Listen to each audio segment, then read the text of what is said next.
So tonight we've taken a little bit of a departure from what we've been doing. In a way, tonight is really light. Is it controversial? It's not over the top. We're not sort of challenging all archaeological theory and so on. But I'd like to mention something else that is linked to what we've been doing over these past long months, to various different subjects from across the world. I get articles of the week given to me, and can you remember that lecture I did on the Spanish Armada, and I mentioned the English Armada? Mm-hmm. Well, there was a big thing in the newspapers recently, and there was this eminent historian saying the everything with the Spanish Armada was exaggerated, and they were saying that the English Armada was absolutely obliterated, and Queen Elizabeth wanted to keep it secret and all the rest of it. And we actually did that. We actually did it. So sometimes I'm ahead of the wave of the subjects. We've looked at me saying about this multi-regional approach in regards to human evolution. So I've been ahead of the wave there. So that's been really, really good. And that's related to this now, and it's also related to me thinking, do I now start to bring the archaeology home again? Do I now start to focus on British archaeology? And one part of me said today, yeah, that's what I need to do. And the other part of me said no. Because I do hear from, I'm not sure it's one of you guys, but there's a couple of other people in the other groups who have said that it's opened their eyes to other archaeology around the world. And I think, Anne, you're guilty for saying that as well. Yeah. So I'm really struggling whether I should change what I'm doing from abroad back home again. And I would like a tiny little bit of discussion about that in the break. And particularly from Roger and Pete and Andy, who have been with us quite some time. Yeah? So that then leads me into this. Australian Aboriginal art. Now, I'm very wary about the word Aboriginal, because the word Aboriginal is being used now for peoples in North America, people in Africa, people in Asia. So if I forget to say Australian Aboriginal, we are just talking about Australia today. And I can remember this topic from university years ago. I first started studying X-ray Aboriginal art about 16, 17 years ago. And there's a nice little bit of context to an article that I've got, which I want to show you. I'm gonna sort of read through bits of the article, and I'm gonna use the images in front, and I'm just gonna go through. There will be bits that we won't be reading out, but I thought that would be very useful. And what it is, it's an article about modern Aboriginal Australian uses of art, but then it comes back to what that means.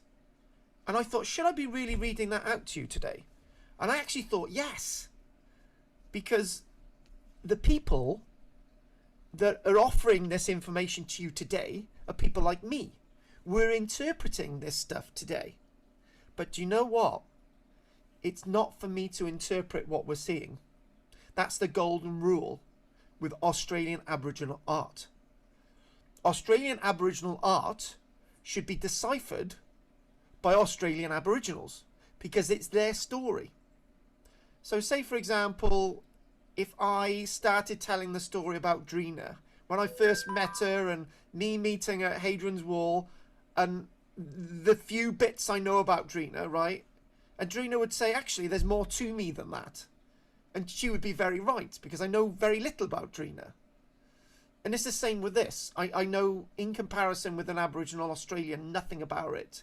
So they should be telling the story. But what I'm going to do is bring this article in, and I'm going to use that article and say, this is what all this means. Then we'll look at some images. We're going to go off into a tangent. We're going to look at some more articles.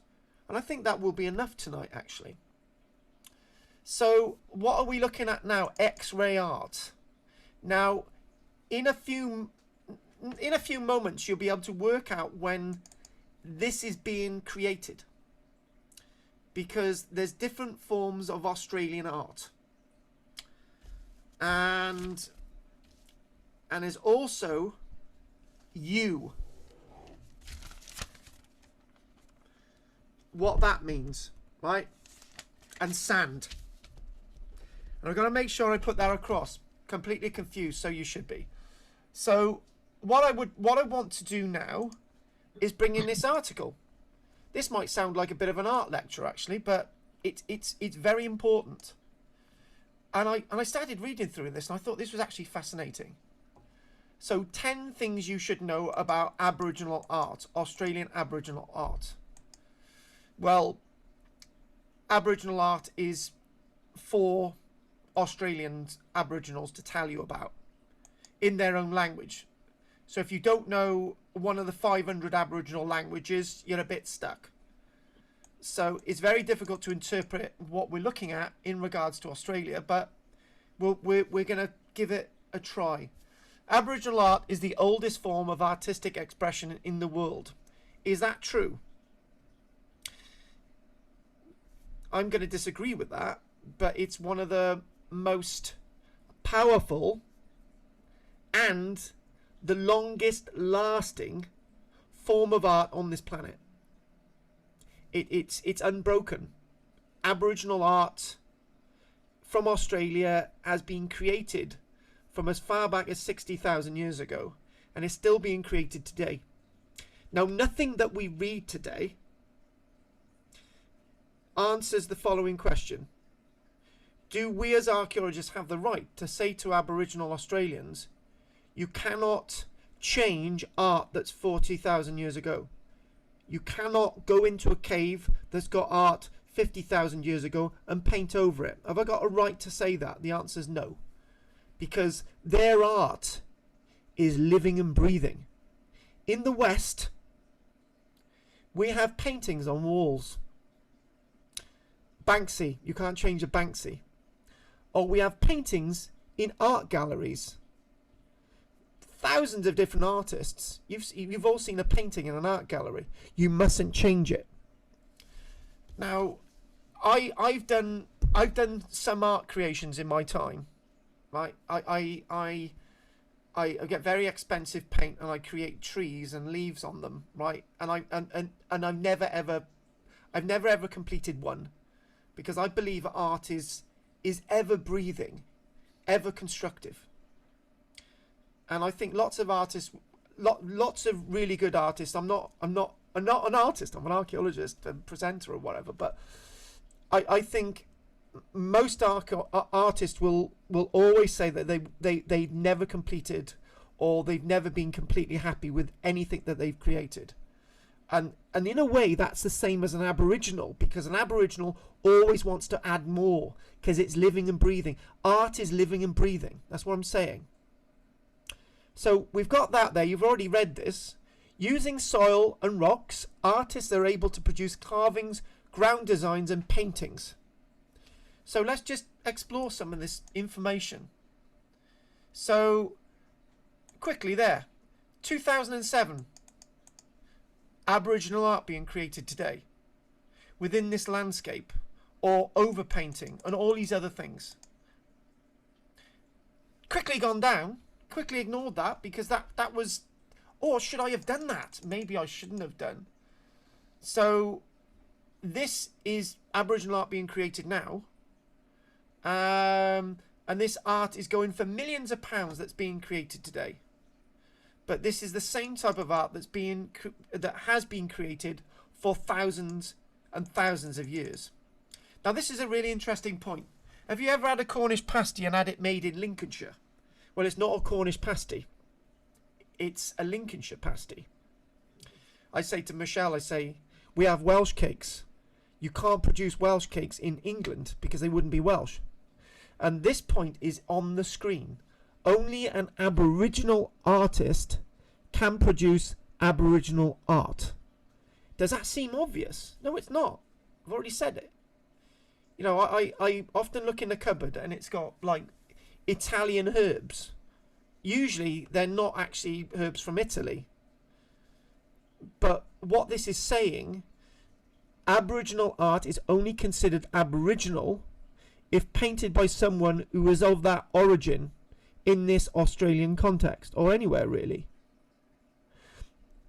A non-Indigenous Australian does not have the authority to paint an Aboriginal piece of artwork. But is this archaeology or history? No, it's not, but it is. It's everything that we're doing today. Where the artist comes from will inform how the painting will look. Since a non-Indigenous artist is not from a particular tribe, that person cannot represent any form of Aboriginal art. It's the same as me saying I can criticise the town that I come from, but you can't, because you never lived there. What right have you got to talk about my town? I've got no right to talk about Arnside. I've lived in Arnside, but I'm not a permanent resident.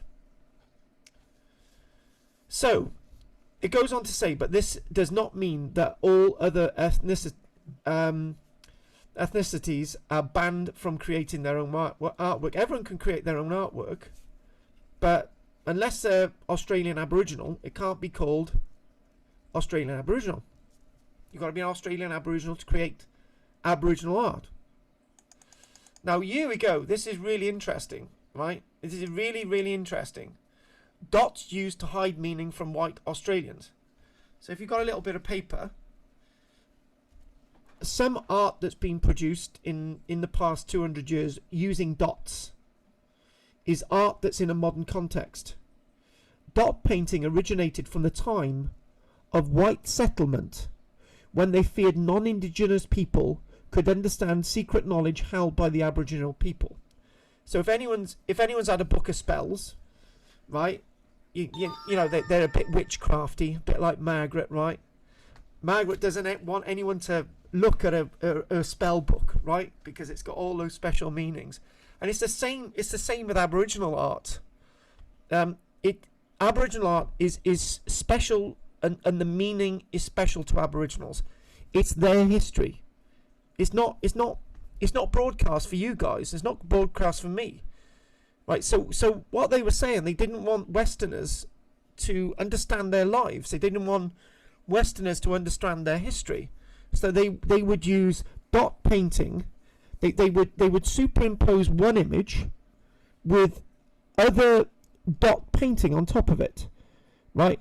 So the Aboriginal could understand the underlying design, but when a Westerner got to that art, they really couldn't understand what they were looking at. Small dots do not equal Aboriginal art. What does that mean? Aboriginal art requires its own education. There is an abundance of knowledge that must be learnt before engaging with a piece of Aboriginal art. So not only creating Aboriginal art, which you can't because you're not an Aboriginal, but if you want to really understand Aboriginal art, you really need to understand all the context. Right? So most Australians and tourists might think it is just dots and fine lines. This is a myth. Only artists from certain tribes are allowed to adopt the dot technique. So in other words, it's specific to certain tribes who are trying to stop people from the West understanding their art. So it's at different complicated levels. Where the artist comes from and what culture has informed his or her tribes will depend on what technique can be used. It is considered both disrespectful and unacceptable to paint on behalf of someone else's culture. It is simply not permitted. For example, the Kulin Nation, one of the 500 nations of Australia, Aboriginal Australia, which encompasses 5 different tribes. So the Kulin Nation, 5 different tribes. So you're talking about 500 different tribes, and you're talking about 500 different languages, 500 different forms of artist expression. And it goes on to say may not be allowed to use the dotting technique as it is not in their tribe's culture, but they can use a technique such as cross-hatching. So some tribes can use the dot technique and other tribes can't. So there you go. So this is rather interesting, and we're going to stop here in a minute, right? I'm going to bring some of my knowledge into this now, right? I was reading an article from my university. It was Leicester University back in about 2003, right? And I decided, basically it was sand art.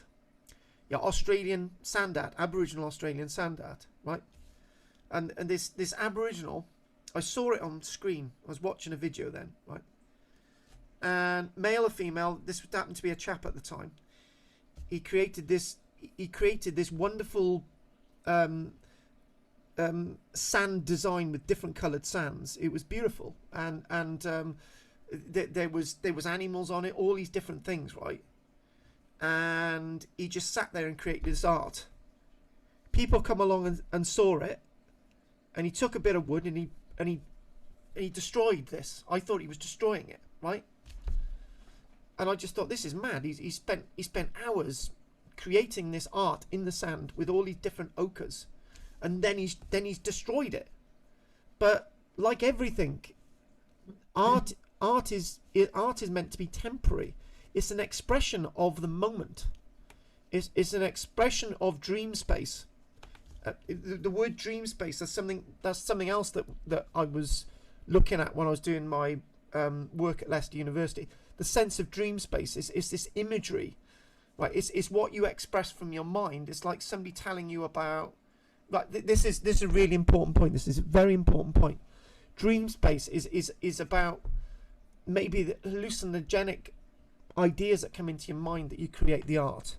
So when you put that art into sand, or you put it into a painting, or you carve it, or whatever you're going to do, whatever you're allowed to create, whether you able to do dot designs or houcher designs or whatever, right?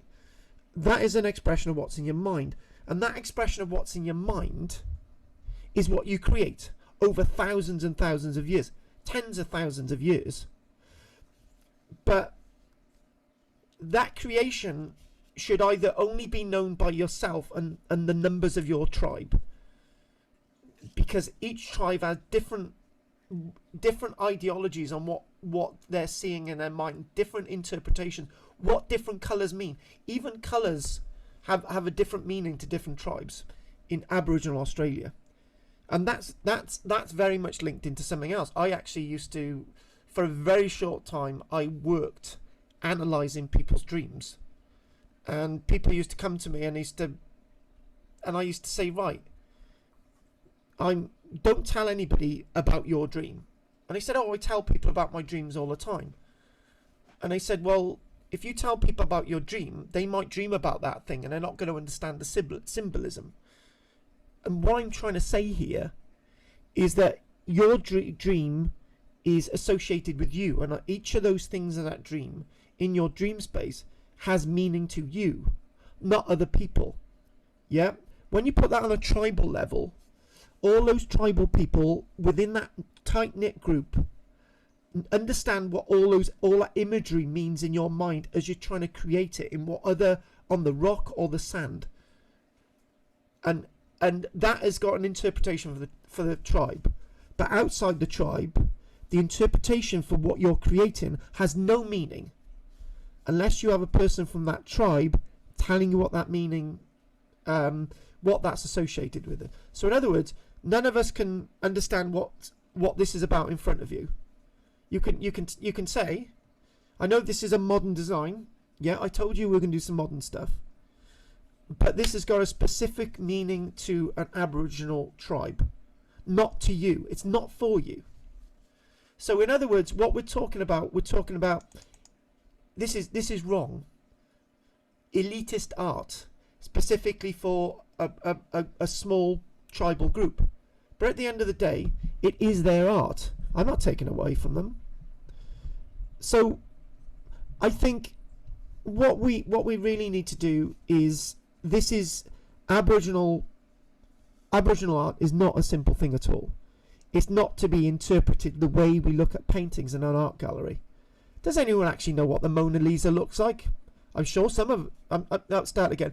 Do any of us actually know what the Mona Lisa means? We know what it looks like. Some people are still arguing what the Mona Lisa is all about.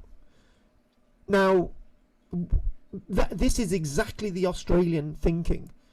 You know, the original person who painted the Mona Lisa, and we've got doubts who we know who that was. They knew what they were painting, but our interpretation is not necessarily what the painter was painting.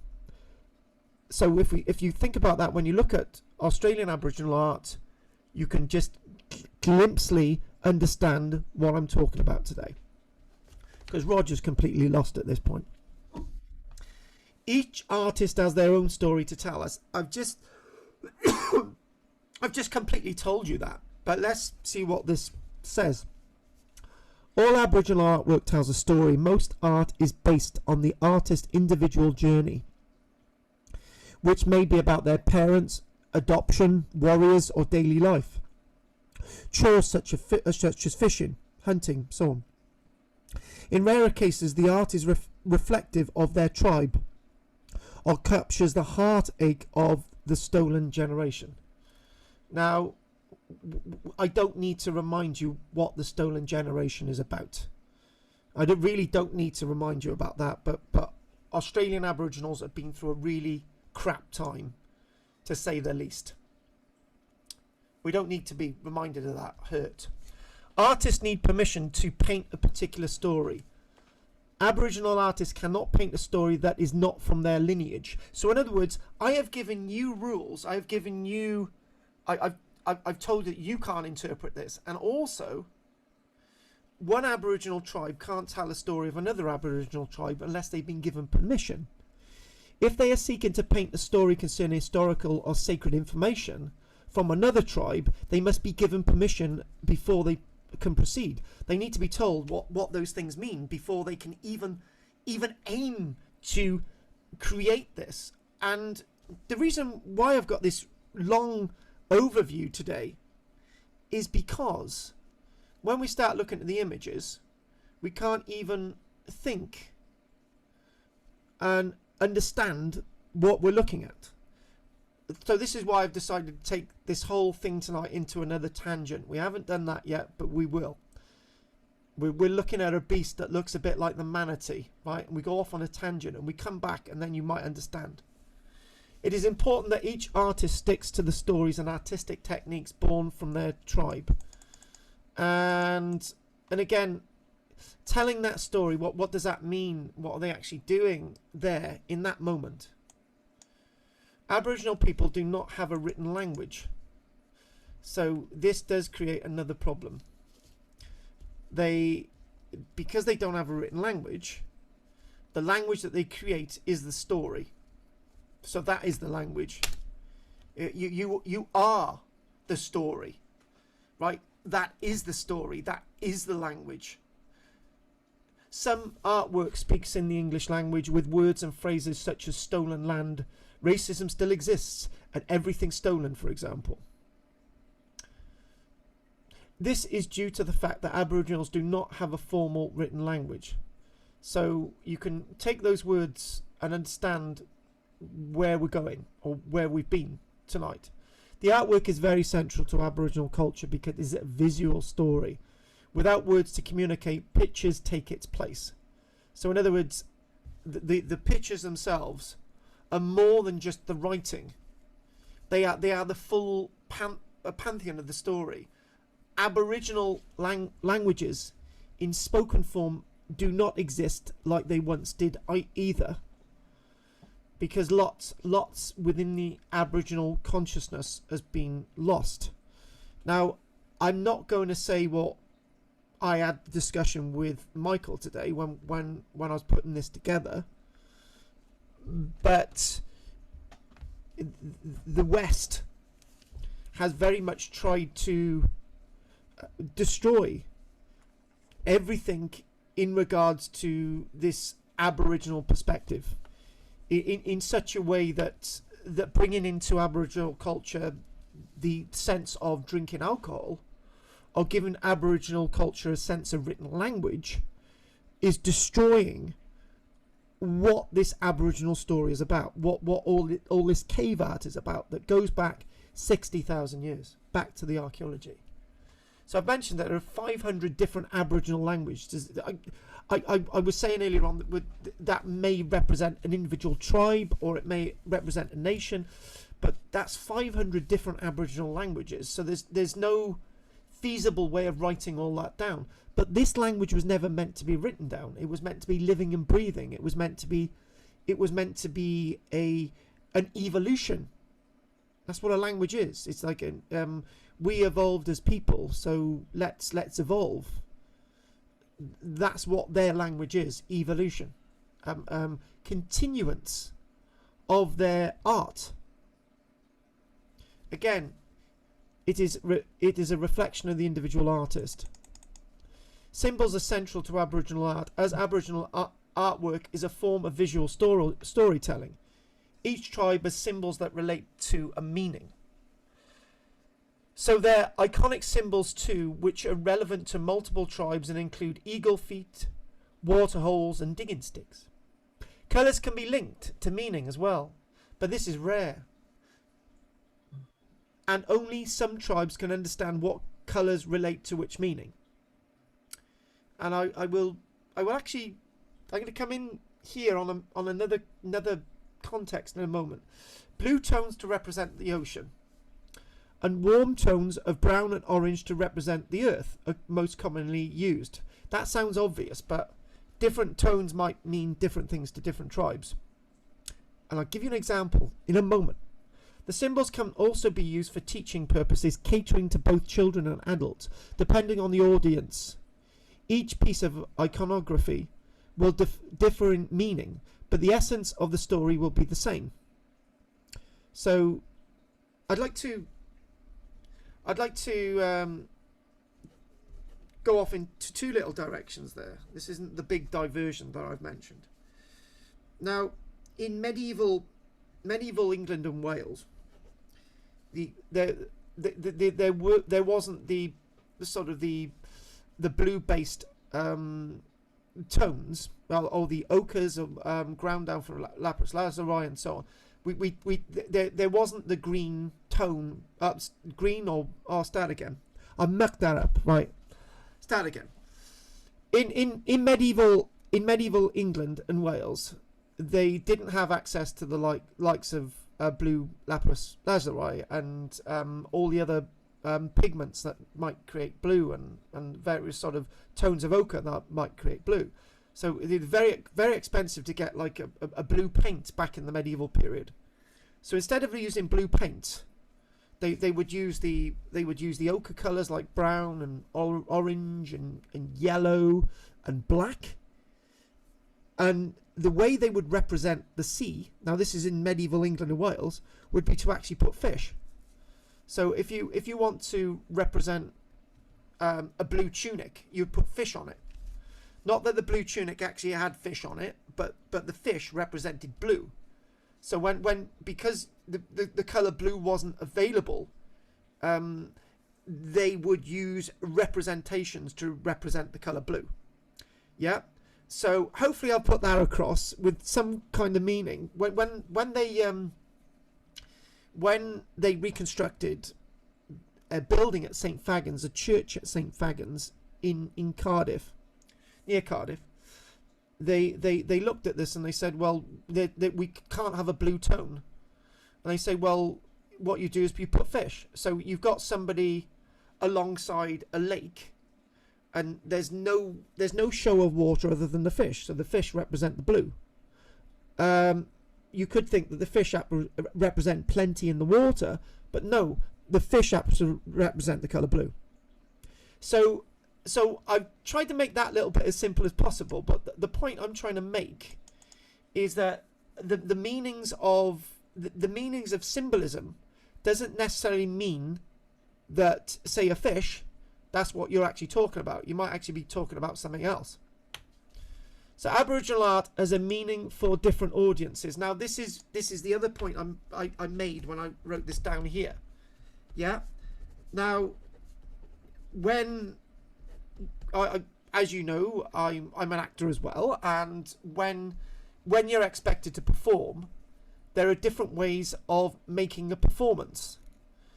You could have a woman playing Macbeth. You could have a man playing Macbeth.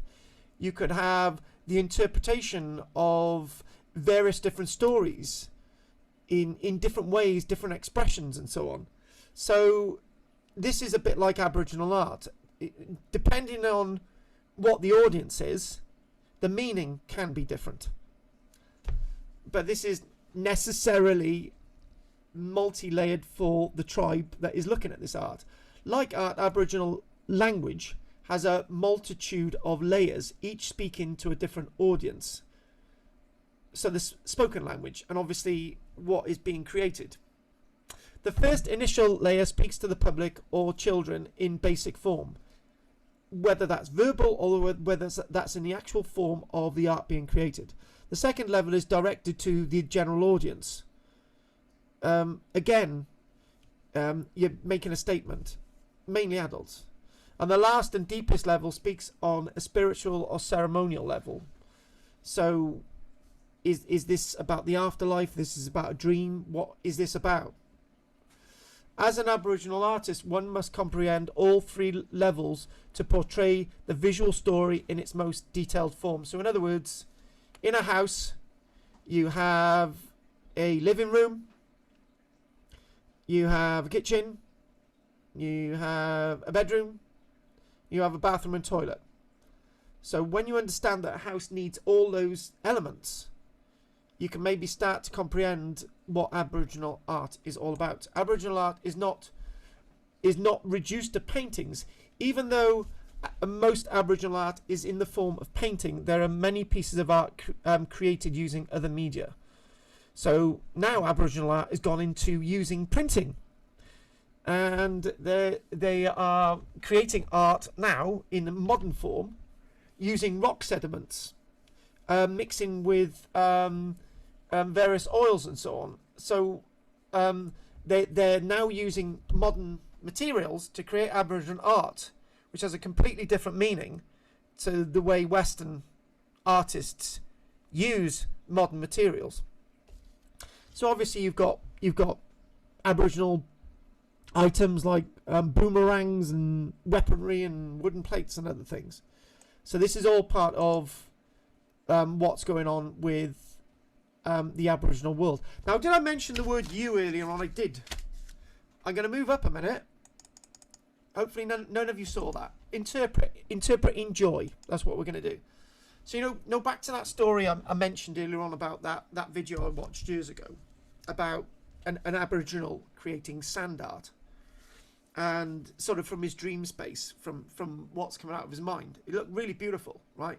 And then he moved that art away to create new art. So that's what he was doing. It's like, oh, actually, we do it on Instagram now, and a photograph comes through on Instagram. Oh, that's wonderful. You like it, and you have another image through. It's exactly what these Australians are doing with the sand art.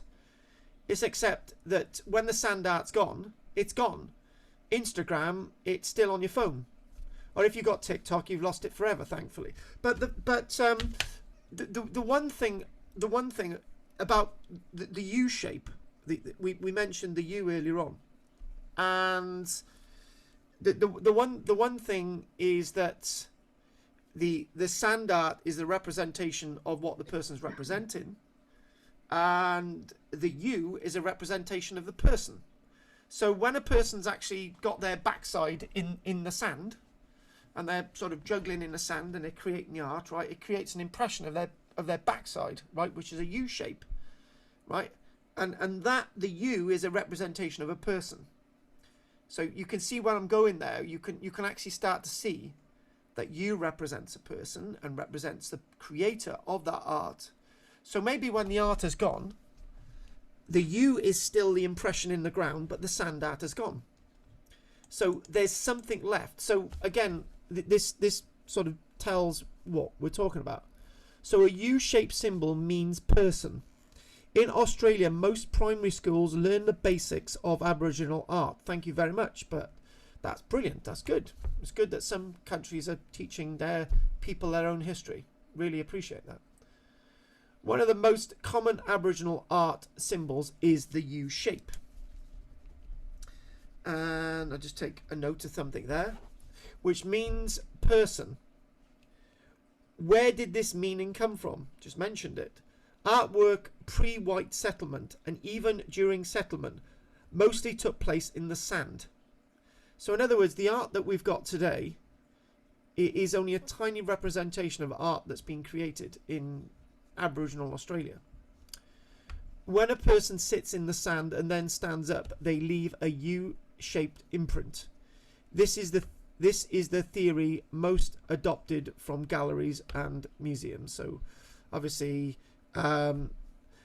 what we're talking about is that it's that sense of connectedness, understanding, and trying to get somewhere to understand what this Aboriginal art means. So what I'd like to do now, I'd like to and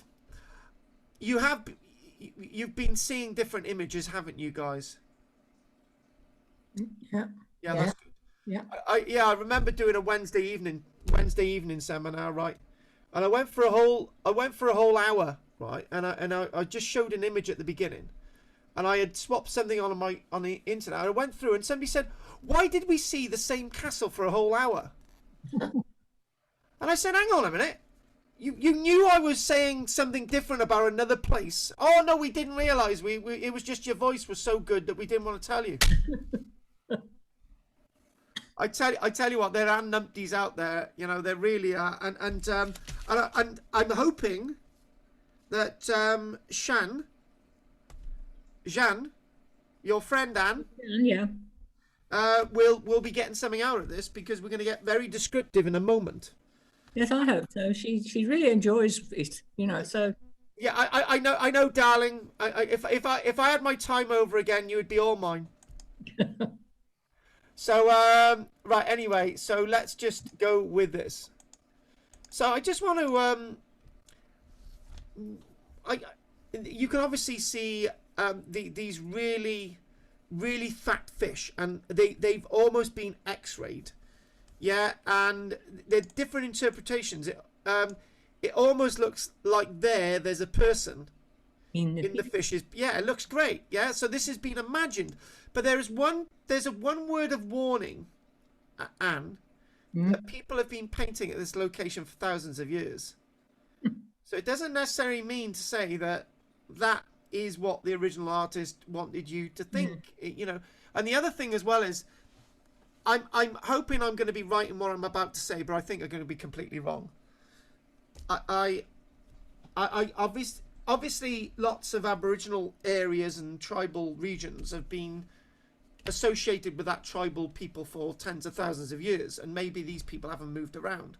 But if they have moved around, there might be people creating art at a certain locality, and then another tribe comes in and they're creating art, and all the stuff that they're creating has got a completely different meaning.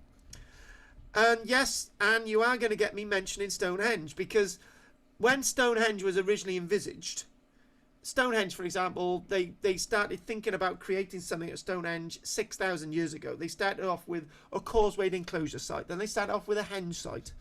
Right, so by the time they got the stones there, 4,500 years ago, what people thought Stonehenge was about 1,500 years earlier was completely what Stonehenge became.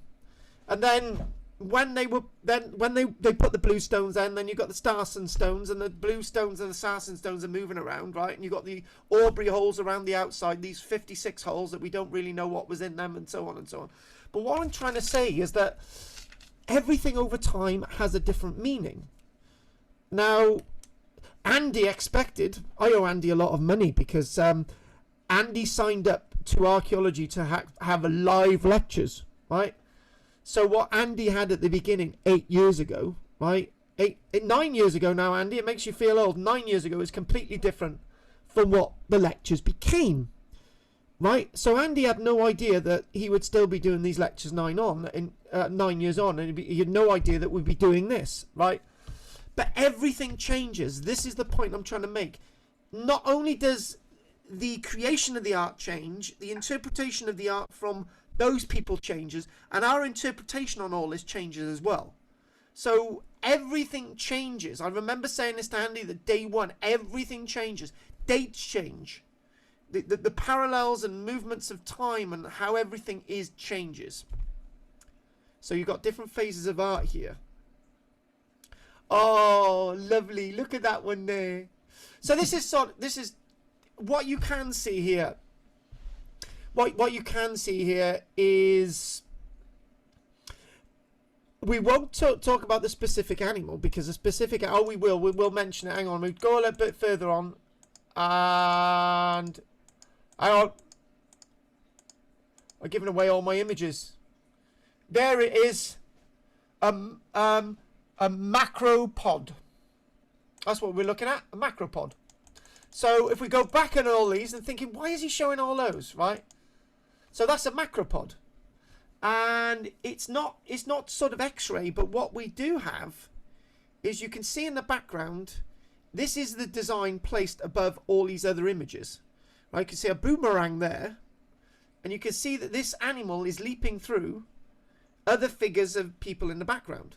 Yeah. So what we're talking about is, this is living and breathing art. So in other words, layer of art over layer of art over layer of art over thousands and thousands of years, because this is living and breathing art. So there's a macropod there, surrounded by a load of boomerangs. Now those boomerangs are nothing to do with the macropod.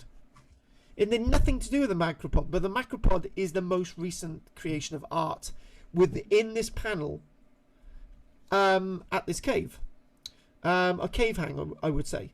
So, and over time, what people are creating is very different. So what we're creating at an early stage, you're creating these really tall like figures, and then these really tall like figures change into, eventually into the likes of X-ray art. And do you think those at the bottom are bats? Why not? Why can't they be bats? Or they could be upside down people. Upside down. Yeah, or they could be people. They do actually look like bats. Yeah, because they're hanging upside down, so I thought they might be bats. And they're in a cave. Yeah, well, they could be bats. They could be bats, but then again, they could be people hanging upside down. Why? Okay, then. Why can't people stand upside down? Or then again, if you look at it a different way, they're the right way up. Hang on a minute. Let's just knock you out of the water. Actually, they're the right way up. The macropod is now the wrong way round. Yeah. They look like birds now, aren't they? Instead of bats. So do you see what I did there? I actually completely changed your interpretation. Yeah. By changing the image around. Yeah. So, and then these people are actually upside down people. Mm-hmm. It depends the way you're looking at this. So some of this is on the ceiling above you. Some of this is on the wall in front of you. So if you hang upside down, do you see what I'm saying? Yep. So not to make you look foolish, but just to say that there's different ways of different directions to go in. Oh, and look at this. Now, actually, this ties in directly with an article that I would like to do. And you can see image over image in this cave. There's one interesting thing here. Well, there's actually loads of interesting things. You could probably do a whole lecture on this one panel. But what you can see there on the right, there's a really old faded face. And you can see that there's all the artist that we're creating in here, we're creating over a long period of time. You can actually see almost a lime wash in there, a tin type of wash in there. And then this has been used to cover up the earlier images. And then you've actually got the designs on them with these really weird type noses and goggles and all the rest of it. But again, this could be a sign that people have been creating at this locality for a very long time, and it's the same artist, and whatever these faces look like have the same meaning over that length of time. Oh, X-ray art. Now, don't get excited with this, but this is basically, that's to show. It's called X-ray art because that's the spine, and those are the ribs, and that's the humerus at the top. And obviously there's not an ulnar and a radius in there. There's just one bone. But this is meant to be an X-ray of a person. They knew something about the inside workings of a human being, and they also knew about the outside workings of a human being as well. So what I'd like to do now is I would just sort of go on a little bit, and I like to say, what's that got to do with what we're doing today? It's got everything to do with what we're doing today. So, oh, look, didn't that look cute? I was thinking of having one of them wandering around the living room, actually. A dugong, which is a bit like a Florida manatee. And then when we were looking at this today, we come up with some really interesting points. So what I'd like to do now, I'd like to take a break, and I would like to ask Roger a direct question. Roger, mic on, please, darling. And if Claire wants to put a mic on, she may do so. We like our Claire. Go on, Claire. You say something, and I'll go directly on to Roger. I want to ask him a question. Nothing much, but I do like the look of that X-ray art. Looks very interesting. It is, isn't it? And it's a shame we can't do a lot more about that tonight. Yeah. But there's a lot more about that on the internet, so that would be good. So right, can I ask you a direct question, Roger? Are you feeling absolutely drained and knackered as I am because of you had the virus as well, didn't you? Yes, I had trouble lately with fatigue, not sleeping. Roger, I can't really hear you. Just putting it down to because of the times to trying to keep yourself interested doing things, you're just a bit too busy. Yeah. So what Okay. I've done is backed off a bit, and it's easing off and sort of a bit more reasonable. It's just lifestyle. I think I've had it before where if you're not careful, you get what you call a thing. You do too much. Yeah. That's right yourself. That's what you've got to watch. You're younger, but you've got a lot on your plate. I've been reading your books on the Romans and the rest. Very good. And it's been a great help. And I think you do a lot of good things to keep everybody together, but it takes a lot. And sometimes it creeps up, but this outgoing all the time, doing, and suddenly you find, oh, I'm not working properly. You just get something flooded with it. So I've had to back off a bit. And, I completely agree with you, Roger. It's just that I've had to pull out of 3 of the classes that I was teaching, and now Jessica's doing them. And it's because of exactly that thing. Because I've got there's lots of things that I've got to do, and I just can't do them all. It's just not possible. Well, I've just got over a long bout of shingles. 3 or 4 months. Mm-hmm. And it could have been I'd had the COVID because I had a funny head way back in September. And after that, suddenly, as if out of the blue, shingles came back. And it's only now just leaving me. Yeah. So it's showing something going on. And it could be a case of what they call the silent COVID.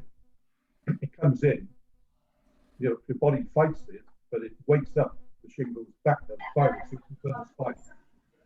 So it's an interesting thing, I think, and I'm now making amends. Other things happening, exactly. And as I said, perhaps others do it. You've got to be very wary of this. You don't get caught up.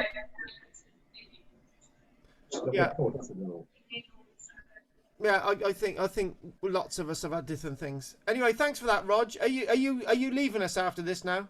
Yes, I will be now. I've got a couple of to go, and I don't feel too bad tonight, but I thought, well, let's just see how we get on. And I'll be around. Don't worry. Okay. Oh, Rog, we'll see you next week. Then it's fine. Anyway, and remember, put me on the list for your books. Oh yeah, it's actually. Can I just say I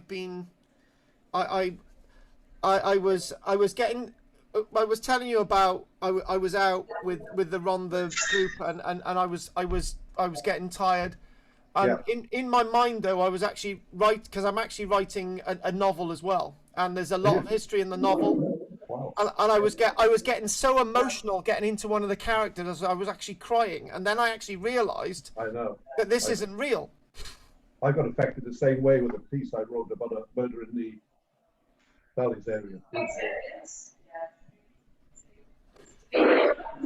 Anyway, thanks. It sounds great, Rog. Anyway, thanks for that, Rog. Okay, yeah. just take care, and everybody take care. Yeah. And on we go. Make some adjustments. Carry on. Yeah, that's what we, yeah, make some adjustments, exactly. But you take care of yourself, because you don't want to push too hard to have to back off. Yeah, Back off a bit. this is why I've got my little gang helping me. So Good. That's it. anyway, thanks for that, Rog. Thank you. We'll see you next week, Rog, if you've got a dad. Yes. Yes. Take care, Take Rog. care, and I'll be back on form, and that's it. Make some changes. You be good, Rog. And writing, well, I backed off on that. So there we are. On we go. Keep writing, and the books. Keep them on the list for the books. Yeah. You will be on the list for the books. You will, Rog. Good man. Good man. Thank you, all. Rog. Take care. Yeah. Bye, Rog. Rog. Bye, Rog. Rog. Bye. Rog. What about you, Claire? Anything you want to say? Because I have to turn your mic off in a minute, Claire, because we've got all these announcements about cakes in Morrison's or wherever you are. No, it was the manager's leaving from the break. I'm on my own now. All right. Okay. Fair enough. What about you, Meat? Before I have a break. No. Oh, good. You're a bit rusty tonight, and you, Pete. Drina. It's interesting that they're supposed to illustrate a story, maybe. I was wondering whether they're meant to be prayers. And when they're finished and wiped away, they're sent up to the gods. Mm-hmm. Does that make sense? Yeah, no, it does, but it's also the thing is, the sense of the sand is permanent, but the sense of the image is temporary. So when the image has been used, it can be then made again in another image, and this is the thing. They're saying something, they're offering something, then they're taking it away. So yeah, it could be a prayer. It could be anything. Everything could be a prayer. Yes. Annie, babes. I think that although it's imagery and imagining things they see, it is also, I think, when they're doing the skeleton things, they're looking at anatomy, and you know, there's more coming into it than just art. But I mean, it is art, but it's what they're representing. And I think that, you know, there's perhaps all sorts of things like that. You can see it in the skeleton one. It probably reflected wider in other things. Yeah, well, the thing is, it's not necessarily art, is it? Because it's reflecting their entire society. It can be all sorts of things. And as you say, it educates the children and all sorts of things, that in the way they present it to, so that they can learn at a different level.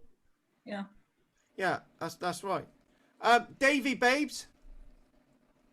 I just wonder how the American Indians compare in their development with the Aborigines, whether they're better or worse off now.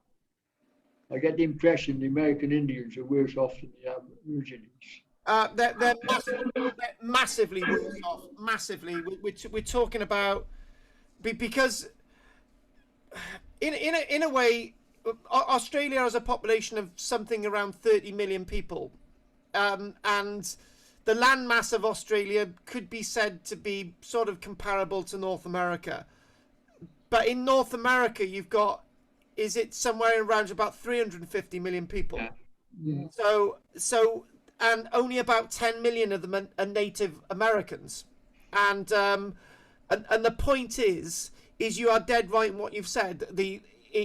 In North America, it is very active to destroy their culture, and put up alongside a redneck from the south would be more inclined to go to see the battlefield of Fredericksburg than they would be to see a mound builder's mound of Wyoming. Yeah. So Wisconsin. So it's, yeah, you're very right in what you said. Yeah, that's right. Margaret, she hasn't said much tonight, Margaret. It's almost as if she's dreaming of me and she doesn't want to let her feelings out. I'm in an Aboriginal dream state, I think. I don't really understand it, to be honest. I'm a little bit befuddled. But you know what? That's good. At least you're befuddled in one lecture. I'm happy with that. Those images of the heads, they look almost like that painting of the Scream. Yes. But there's more than one. Yeah, a lot of screaming going on. And who were the images for? For them. For the person who'd done the image. I don't really get it. It's for their community. But basically, everything I've said, Aboriginal art is for their community. It's not for anybody else. It's for them. It's their own meaning and their own interpretation of what's being creative. But I think this tradition, I think, forget about the meaning. It's about the fact that this has been created for thousands and thousands of years for a purpose and a reason, and it's still happening today. In other words, Margaret, what we're talking about, if you take away the actual meaning and interpretation, Aboriginal art would be the continuance of Stonehenge and adding to Stonehenge. What would Stonehenge be like now if they kept adding to it? And the meaning. That's what we're talking about. So I know you're still confused. And you, Andy? We are adding to Stonehenge all the time, aren't we? They're digging a new underpass to it, and we go and visit it as a venerable site. So it is changing all the time, and it has different meaning. And the £50 million spent on trying to work out what to do on it, which could have built a hospital wing. All that's got a meaning, it does. Absolutely. So that's the context. I think I find a bit like Margaret. I find it difficult to understand, quite possibly because I'm a Westerner, and I'm not sure what it's about and why. And we also have a very simplistic way of reading images these days. That of course, in the past, when there was not so much written word or not so much literacy, you go into those, you're going to the medieval or late medieval sort of European churches where the murals and frescoes are all explaining the Bible stories all over the walls, and they are quite complicated images that we don't really get anymore because we haven't got the ability to read that information. So but we try and uncomplicate and we think we know what it says, but we absolutely don't. Right. So I think there's a lot more to the Aboriginal art than we get, but it's intriguing because it's very, very different to our art. So it was interesting to hear about the fish symbol representing blue. Yeah. Absolutely. I'm sure there's a lot more other things like that as well, aren't there? But I can only paint what I see and what I know. That is exactly the meaning of Aboriginal art. Is it? You've just said it. But the difference is what your interpretation and your creation has a direct meaning to your immediate family or your immediate group. It is not meant to be known by the rest of us. That's what we've been talking about. So okay then, I said to right, try and force you to understand this, right? And I'm going to take the mickey out of you, Margaret, as well. So last week you said that you wanted a who wanted a, it was you, Anne, wasn't it? You wanted a, who am I picking on now? It wasn't you, Margaret. It was. Who was having a fleece that matched their carpet? Me. Yeah, it was you. Yeah. Right, it was a purple one, wasn't it? I need a purple wash. Yeah, well, now I got to be honest with you, right? I said that to the printer, and he said, I said the only reason she wants a fleece is to match her rug. And he said, "You what?" And I said, "Yeah, that's the only reason she wants one." But he said, "That why would you do that?" And I said, "Not to match It's so to make a purple wash viable. I haven't got many purple things. I've got some purple socks. Right, no, but no, Andy, that's nothing to do with this. Your interpretation of your purple socks is nothing to do with Margaret, right? Why not? Why No, it's can't not. she do it her own, whatever she wants? The reason to buy to have anything Yeah, no, purple. but Andy, that's the point. It's got nothing to do with me and you. What she does with her purple fleece and her purple carpet. That's the point. Imperial, absolutely. Yeah. Now, my train of thought was it would be nice to have a hoodie, and I might as well have it in purple so it'll make up a purple wash. Yeah, Of that course, Margaret. It makes Of perfect course. sense to me. Yeah, well, it does to you, but to the rest of us, it sounds bonkers. But this, Yeah. this, Do you not have any other coloured clothes? oh, shut up, you. but that's where we are with this, right? So what I'm going to do I now, like me, purple. everything goes in. These fleeces. No, you can't do that, Pete. Well, that's wrong. I thought Oh, I do. 30 degrees, you get away with it, yeah. No. and the reason why Anne wants a red one is because she wants to look like a woman who hangs out at night. Ooh. Yeah. One thought about the Aboriginal people around the world. Mm. Where they're respected by the immigrating population. Look, if you look at the Maoris in New Zealand, they have far greater respect from the people of New Zealand, and consequently they're more included. In Australia, they're not as well included. In America, they're completely removed. Why is that with the Maoris? The Maoris have legal documents claiming the Yeah. land back, so they have to respect it. Yes, They're more recent as well, aren't they? They not are, and necessarily. they are respected more in fairness as well. Yeah. Because what it was, the Maoris had a contract with God, and God signed it. So that's why. No, Which a lot God? of them Which have. God was that? God or dog? Which God? Dave.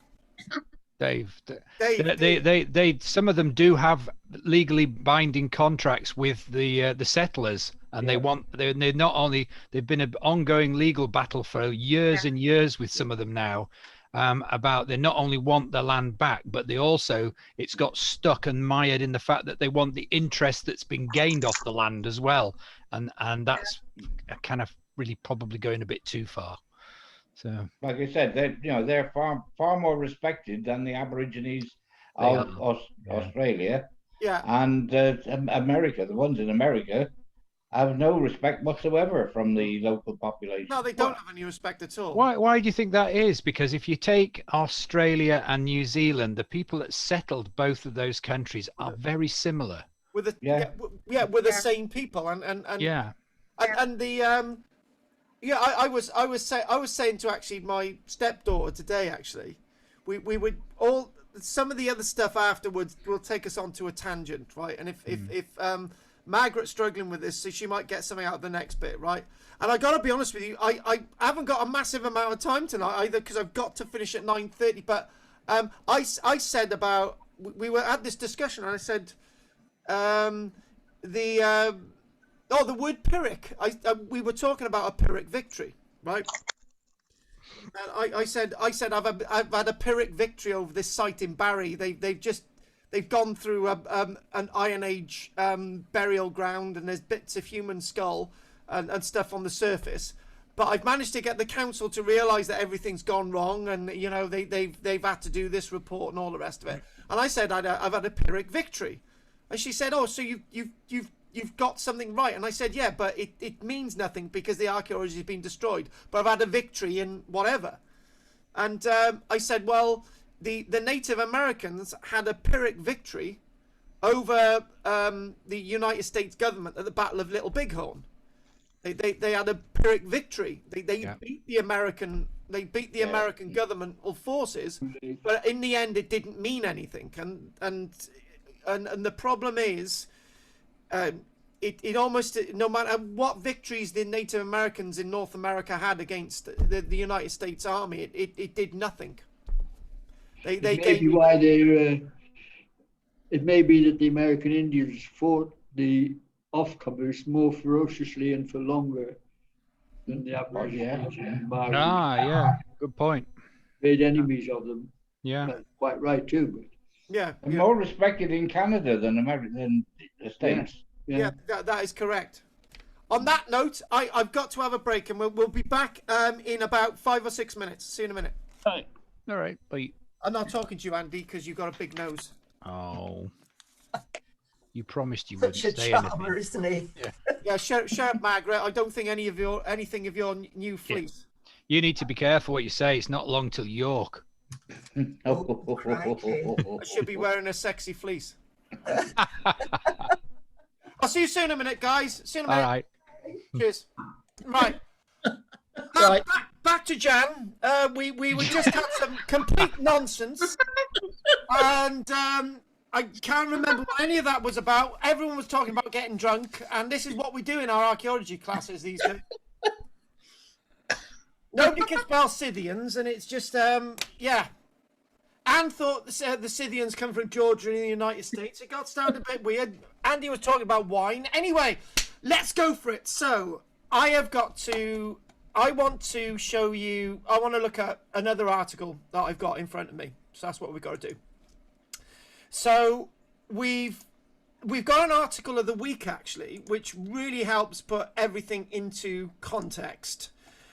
And we've actually got a little bit of a statement here as well. So what I'm going to do, I'm going to get a nice little. We'll do the statement first. So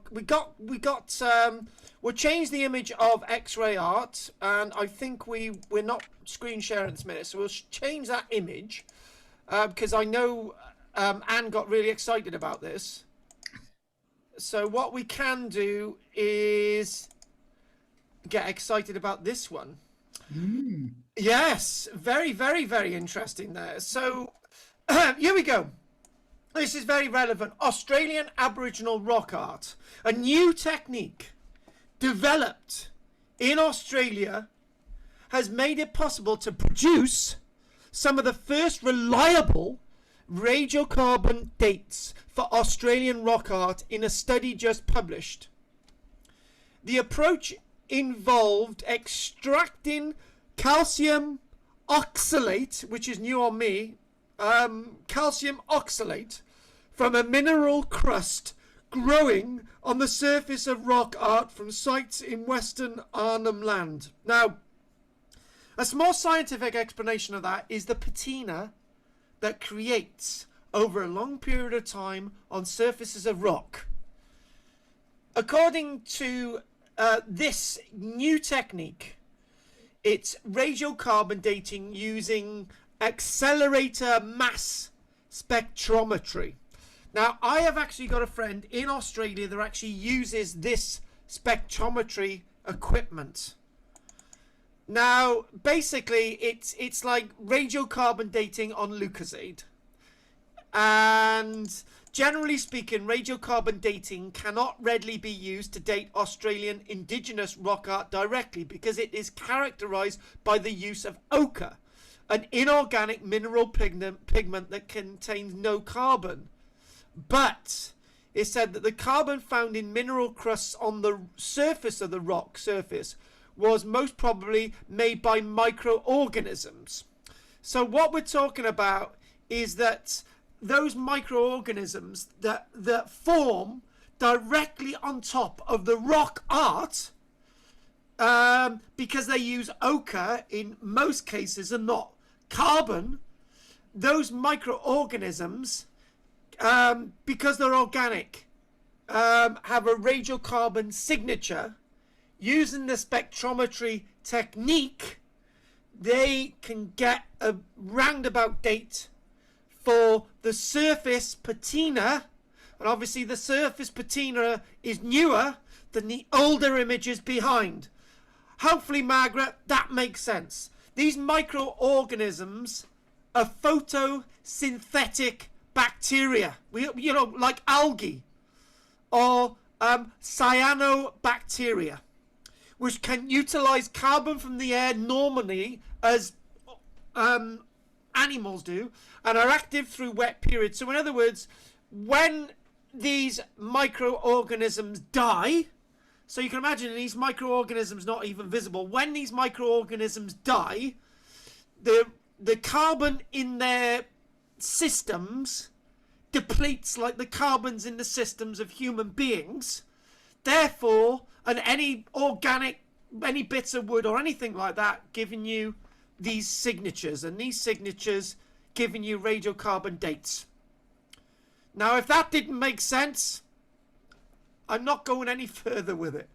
So what they're saying is this is now a benchmark. If they're able to get a signature, a radiocarbon signature, to produce a date from such a small microorganism, this is very significant. This is going to be the way to date any rock art across the world, because on all the rock art there are going to be these fine layers, and hopefully they're so microscopic that some of those, there's going to be microorganisms associated with them. So in other words, instead of dating some of this rock art to like 10,000 years ago, they might be able to date it to 15 or 20,000 years ago, and so on and so on. With the ages we acquired using radiocarbon dating, we showed effectively that the age ranges that they guessed from the style of the art were generally correct. So in other words, they were dating the styles of some of the rock art to like 9,000 years ago, and this new radiocarbon dating techniques were able to clarify those dates quite clearly. So they're talking, for example, this is how accurate they can get the dating. So they can see some rock art behind. They can get a sample of the patina from the external surface that's been created over a long period of time, and they can work out within about 350 years. Now we're talking about going back 10,000 years ago and even longer. So that's quite a small time period to actually get an idea when this art is being produced. Generally, by understanding, by giving dates to the art, it helps in so many different ways to understand the development of Aboriginal art, and any Aboriginal art across the world, really. And this is not just me getting excited from this paper in front of me. The results are exciting, as although they generally support the chronology and assumed antiquity of the art, they provide minimum ages which suggest that the art style is actually a few thousand years older than was anticipated. So in other words, the dates that you've got, because they're from the surface, obviously the art beyond is older than the dating that they're getting from the surface. So most excitingly, the results also provide data to understand not only the art, but obviously getting an idea of the flora and fauna across the landscape over certain periods of time. So yeah, they're coming across various problems and so on, but what we are finding is that these calcium oxalate minerals greatly improves the accuracy with the dating technique of the indigenous Australian rock art is very interesting. It's believed to be among the most ancient in the world, but it is one of the least dateable. The reason why it's least dateable is because they're creating rock art today. But I think in many ways it assists us to get a bit deeper. There's something else what I was trying to say to Margaret earlier on, but not making myself clear. If you can understand the rock art through the science rather than the style, it gives another level of meaning. I.e., you know, forget about the specific meaning. What you might see as animals and people wandering around, which look quite lifelike, and plants, and that will give you an idea of flora and fauna within the landscape. So if you can look at it from another scientific point of view, it makes it more readily accessible from the arts point of view. Can I ask a question? Yes, you may. Anne. With the dating, you know that you said that they're constantly working on top of the art and changing it. So that, surely there's different levels with different ages Yes, there is. constantly going on. Yes, there is. Yes. So you're going to get you basically, and I don't know what you're thinking, but I might know what you're thinking. But the point is, I'm trying to make is that this art is the strata, right? Yeah. So the outside surface is the topsoil, Yeah. right, and then the surface below is the Victorian, and so on and so on and so on and so on. That's you read it like that, and then you can understand it. Yeah. So, but I thought these microbes that that they're measuring for the carbon dating was on the outside. It's not. It's within it, is it? no, it is on the outside. It is on the outside. But what I'm trying to say is obviously if you've got these microbes, right? Okay, so you've got modern art, microbes, and you could have. Oh yeah, I see what you mean. Yeah. So we're talking from the same thing. Yeah. Yeah. So you've got microbes, modern art, more layers of microbes, art, microbes. Yeah. All of these patinas. So That's right. Yeah. Layers. Like the strata, like the layers. Yeah. Yeah. Yeah. We were saying the same thing, but I unraveled it and come back to the same thing, which is probably a good way of doing things scientifically. Doubting yourself and saying the same thing anyway. So right, so I've got another little article here, and then what we've got is a load of images I want to show you, right? And you're going to love this. I think Pete will love this in particularly. So we'll do this. I've got all these separate images. So I'm going to do this article, look at the separate images, and we'll finish, right? So here we go. And where's my thingamajig? If we do new share and Under the what's it? Oh, shut up about my doobry. What are you seeing there, Pete? Archaeologists discovered an extraordinary new style of Aboriginal rock art that honors the human-animal bond. Do you want to read the rest? Archaeologists have dubbed the depictions of humans and animals together as the Malawi figures. You did really well, Pete. Maliwawa. Maliwawa. Look, this is Okay, the bloody right, game, Pete. folks. So this is dated. That's on. What? Oh, God, shut up, Dave. This is dated from October the 6th, 2020. So it's really, really new. So as you go through the text, if you've got these images in front of you, and we'll quickly go through these at the end. So the taller figures have got more antiquity, and it goes into discuss this. So you've got these tall figures, these little figures, and you've also got other things going on here that might be all of different dates and different times. So scene of two male Mali Wawas with bull headgear. So there you go. They got this sort of bull headgear on there, and it goes on to say, reaching down to a shorter intermediate person. That's an intermediate person, with a snake behind the male on the right. So you've got a snake there on the right, and behind the left male, a female and a macropod. So you've got, there you go. There's the female on the left, and you've got the macropod, which is basically the macropod. That's the tail, that's the two legs, and basically a macropod is a bit like a marsupial. It's got a bit of a pouch. It's a bit like a kangaroo, but it's really short and sort of, yeah. So that's a macropod. So what we did, what we did when we were doing this earlier on, we sort of looked at all this. And the article then goes on to say, archaeologists have discovered a new style of ancient Australian rock art that features unusual depictions of human and animal figures seemingly living in harmony. Now that's interesting. They're not hunting them, you know. So they've got that sense.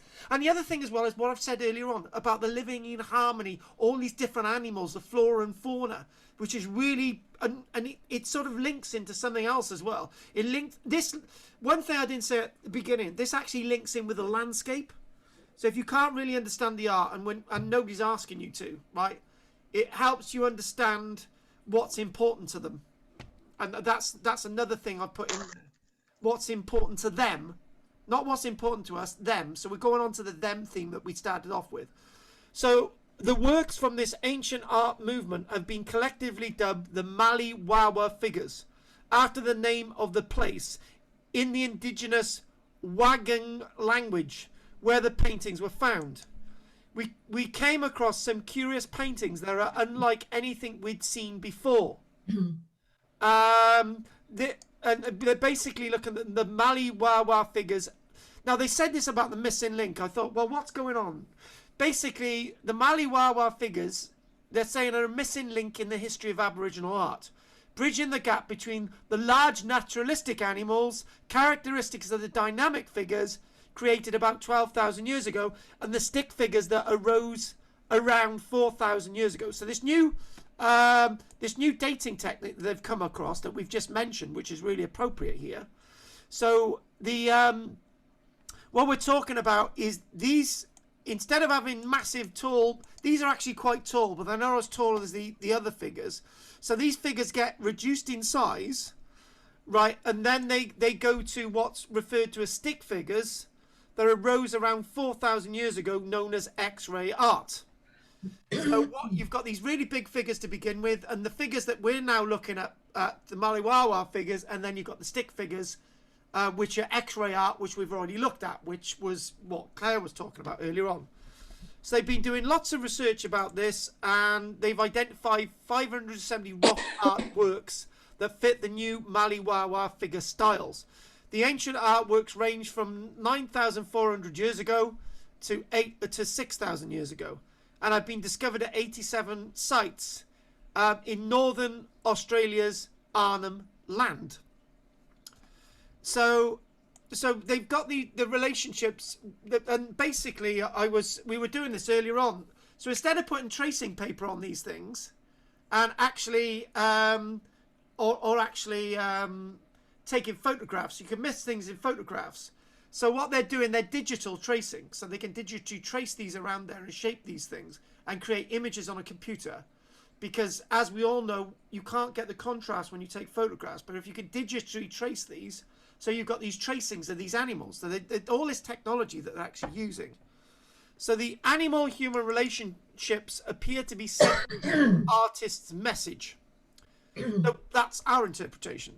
The artists are clearly communicating aspects of their cultural belief, we agree, with an emphasis on important animals and interactions between humans and other humans or animals, or whatever that meant to the people of the Mali Wawa. Intriguingly, one of the ancient paintings features the oldest known depiction of the marine mammal known as the dugong. Now, what I would like to do now is I would like to quickly show you what a dugong is. So if we move a bit further on, and that's a bit of a mix between, you can see the amount of different art there, but we'll go on to dugong. There. It's just basically a little manatee type beast. Mm. And the weird thing is, right, this is where we go off on a tangent, right? So you can see loads of different dugongs and animals and fish, different sort of phases there. The dugong, I thought of having this on the couch earlier on and talking to it, but then we went off on a tangent, and we actually thought, why is this mammal? Why has it got hands? And you can't. It looks like a flipper, but it's not. It's basically a hand.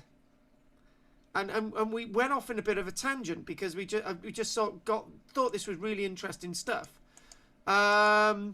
Anyway, so if we go back again, hang on, that's the hang on a minute.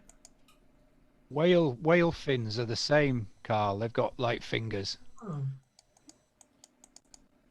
That's what we did earlier They on. look very much like a beluga whale. Yeah. And Andy, you see why we went off on a tangent? Because we had all these questions. Mm. Yep. We to be honest with you, we went off on such a tangent. We actually forgot what we were actually doing. But the point I'm trying to make is that there's lots of strange avenues that you can go in when you do a talk like this, because we actually ended up a helicoprion, and then we looked at that's a bilbies. Oh. That's something else that they create, right?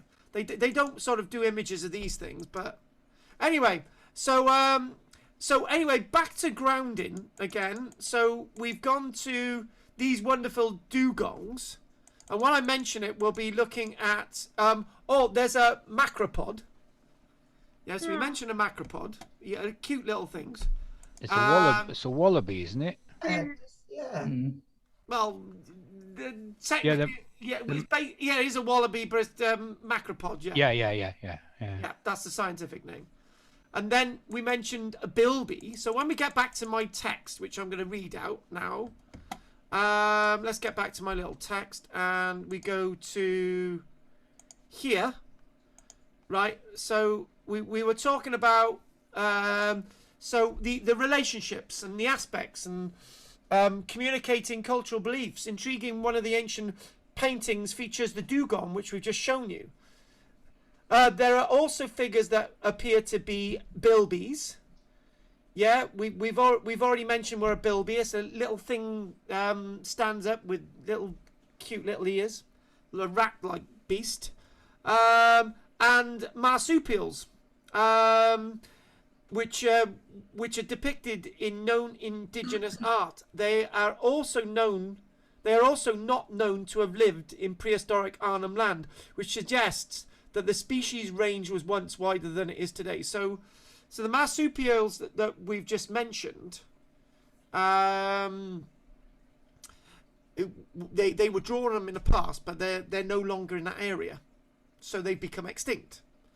So thanks to this Aboriginal art, we know that these marsupials reigned across the landscape, but because they've been preserved in the art, but they're no longer there.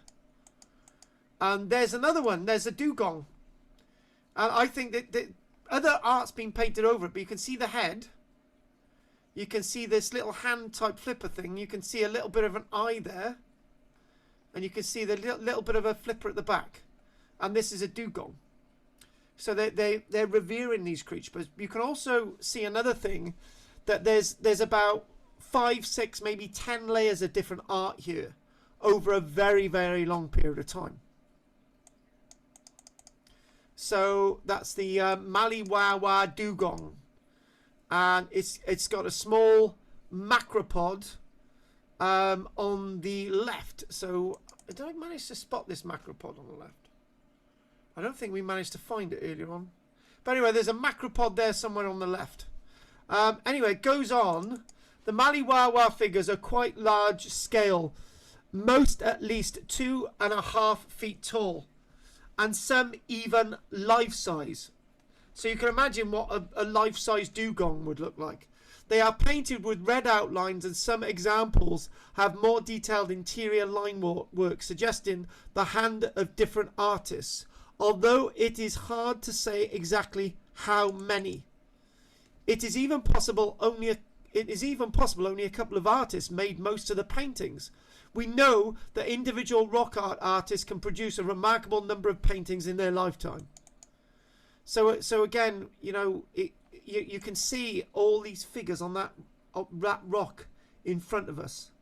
You've got a large figure, and you've got loads of different figures of different periods going back 9.5, 10,000 years ago. These are rather interesting figures as well. A large male Wawa figure again drawn in a different style, but you can see the nice little hands there, and again layer after layer of art depicted on these rocks. And there actually that is a really good illustration of a macropod, right? So unfortunately, because of Zoom, I'm not able to put two images alongside each other, which is a bit of a shame.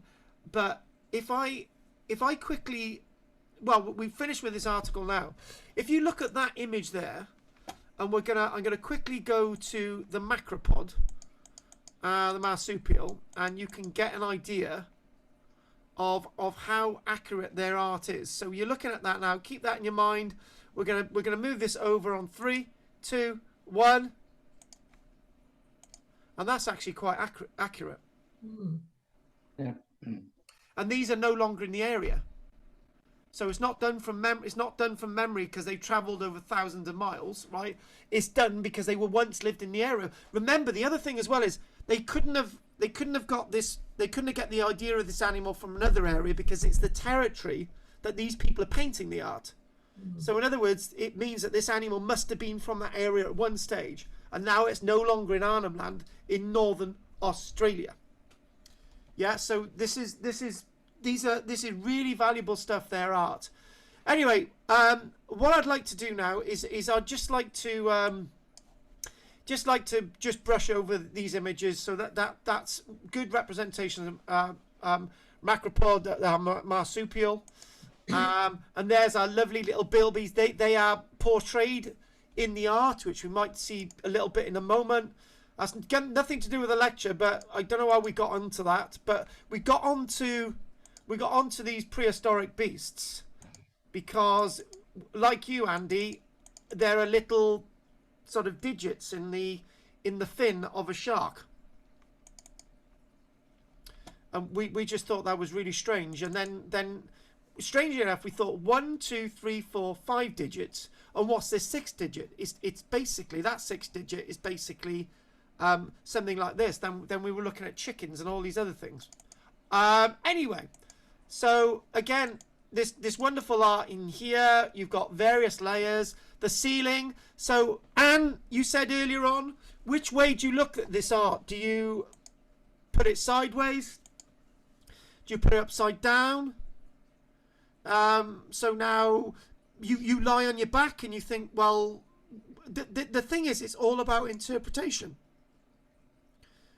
It's all about interpretation. And remember, this is being painted over thousands of years. And again, the dugong, that's another thing. The dugong's being painted far inland. So they must have had a relationship with these dugongs from the various river systems. So they obviously knew what they looked like because they had really good representations of the dugong. Remember, they didn't have cameras. And again, we got fascinated by the 5 digits. That looks like a human hand. And then visions from the past, and then you've got another marsupial here with its claws, a big marsupial, but again this has been painted over with various different images, snakes and fish and so on. Again, that's on the ceiling. And there is one of our macropods. And I was just looking at that and I thought, is that a bow and arrow? What is that thing on the right? What are these things? The man lying down, and you almost think, want to turn around that way. The man would stand up then. The other way. Right. There, yeah, that's it. No, you got too far. No, I'll do it the other way around. Yeah. There. Yeah. The man standing by his back leg. Oh yeah, there is. Now that's the point. That when that is a really good point. That's exactly what I said at the beginning. You're looking at that, and when you put the other way round, the person at the back becomes clear. Yeah. Yeah. So it's all about interpretation. Well spotted. Really well spotted. And again, it's the way you're looking at this. And back to this X-ray art. So you know the X-ray art is closer to about 4,000 years ago, and then the other figures, you can get an idea that these figures are of different dates from different times. So now, by the new radiocarbon dating spectrometry analysis techniques that are actually coming up, looking at the microorganisms, you can get a more closer idea of the dating of this wonderful art. And again, understanding this art that we questioned earlier on. So what I'd like to do is, are there any questions tonight? And hopefully you've enjoyed this tonight. What's Jan? Yeah. Nice to meet you, Jan. You should come and join our classes. Right, Claire, is there anything you'd like to say before we finish? Well, we're finishing now, so anything you'd like to say? Yeah, I do have a question. I was wondering if my thought process was correct. To me, all the images look like a kind of a 3D graffiti. Yes. Yes. Do you know? You were talking about the dot art earlier on. That the dot art was coming in about 200, 300 years ago, and they had one layer and they had another layer. Yeah. Which to an Aboriginal would create a 3D image, but to a Westerner they wouldn't be able to understand what a 3D image is. So that make that. Because whichever way you look at it, it's kind of changes the interpretation. And exactly, that's what we've been saying from day one. Yeah, exactly. Oh, good. Thank Well, you. we've been saying it in a different way, so your thought process was correct. Oh, good. Thank you. So right, Pete. Anything you'd like to say, darling? Well, what I would just like to say is over the years they seem to be using the same material for their drawings and a similar type of tool to draw them with. Yes. It'd be interesting to know just what the material is that they're using, and it looks like it's been used over the years.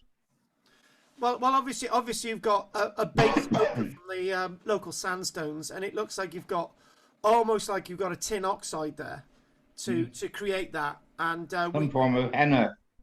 And and obviously, you're going to have natural. The problem is using organics. They're going to decay, and you're going to lose that, as was experienced with Lascaux, where there's almost some pigments missing because they were organic pigments. So it'd have to be a mineral of some sort.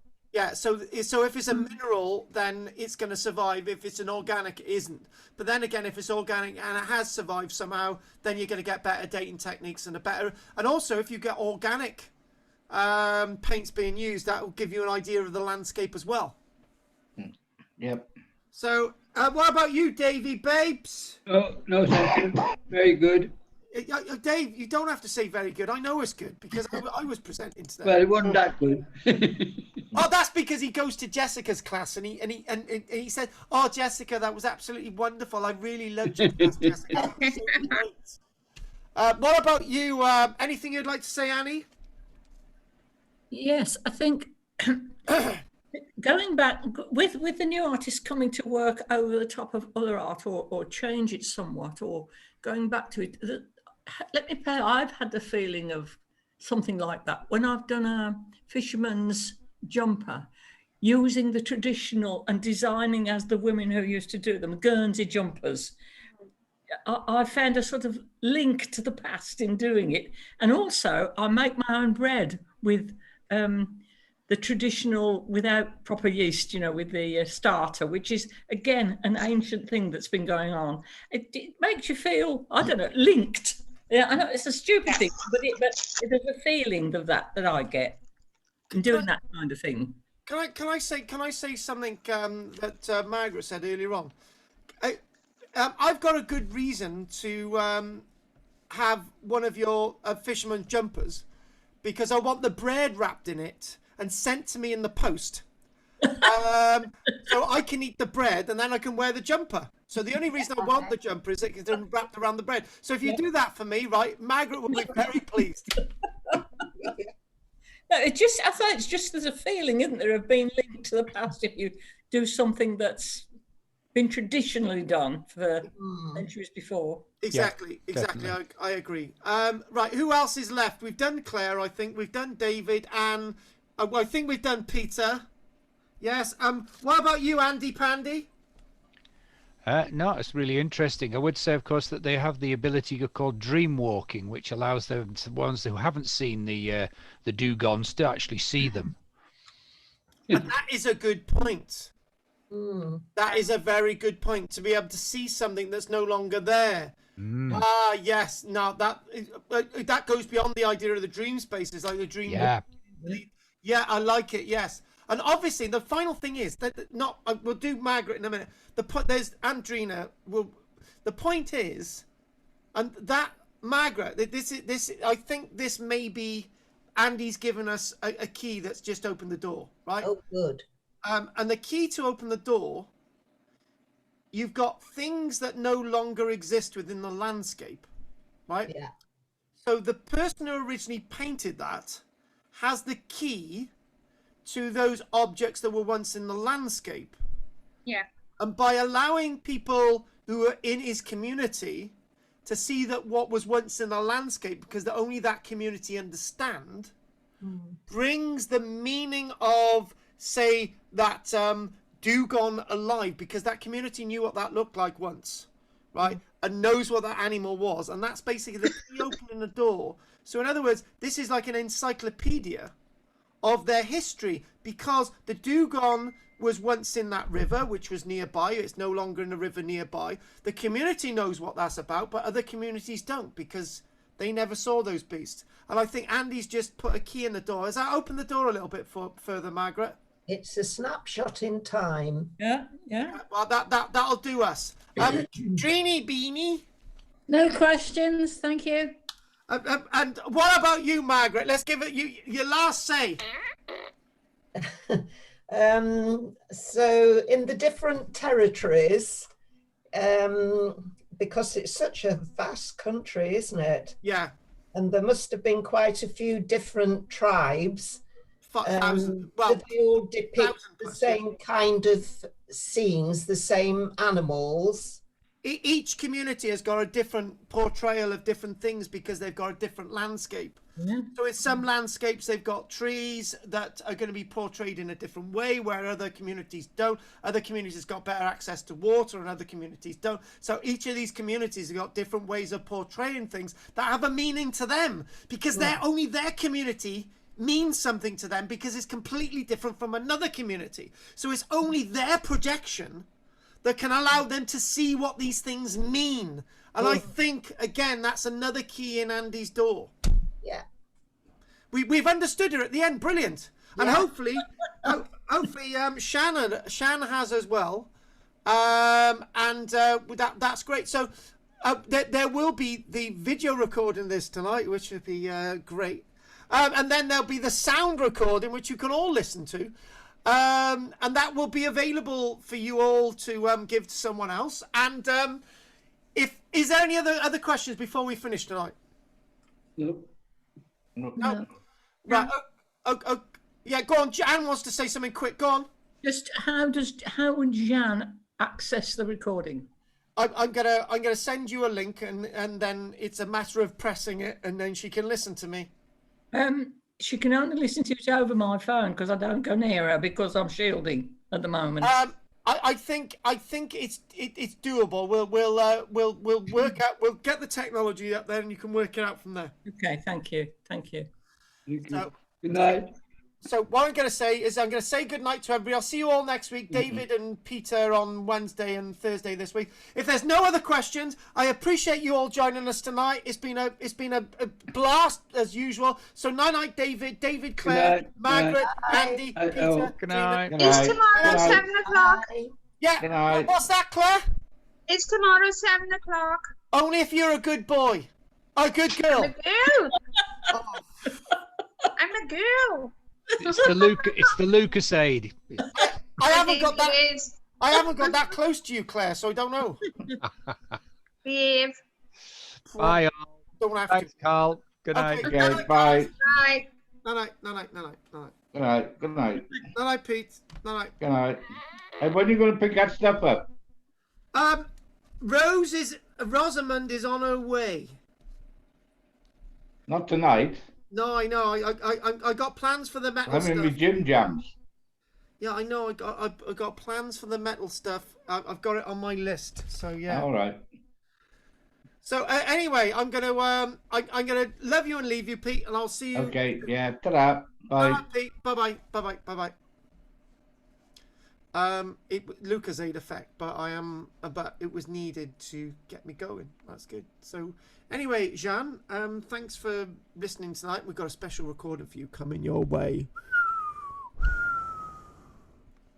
Bye bye, folks. Night night.